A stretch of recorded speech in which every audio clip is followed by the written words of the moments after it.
Camelot is once more a castle in northern France, and while its fairy tale appearance may look computer-generated, it's actually real. The castle is like the seventh cast member.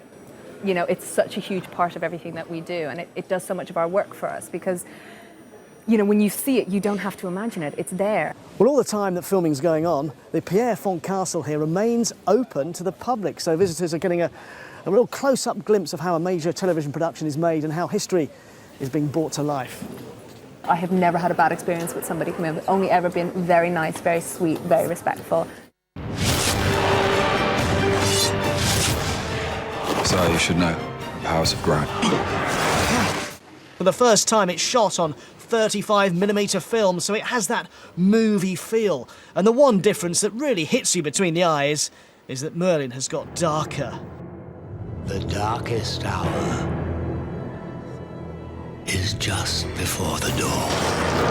Yes, you might find yourself hiding behind the sofa. Far more this time.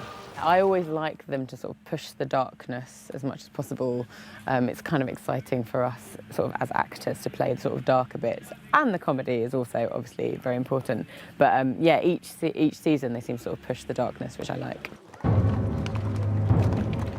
The other main location is a forest near Cardiff. And as life becomes more unsettled for Arthur and Merlin, they've at last got the Knights of Camelot around them in this series. Arthur's uncle also arrives on the scene, while Lancelot makes a return to the team.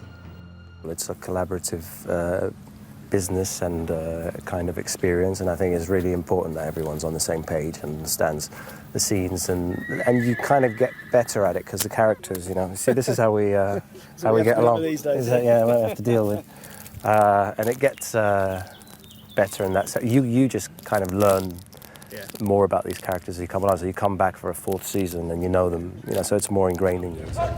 They may have evolved as a team over the last 4 years, but away from Merlin, who would they pick to be at their round table? Probably have Bill Murray, because he's hilarious. Have to have Meryl Streep and Judi Dench. Always have to have them. Attila the Hun, Catherine the Great, Cleopatra, Mark Antony and Caesar, because I want to see what they talk about Cleopatra.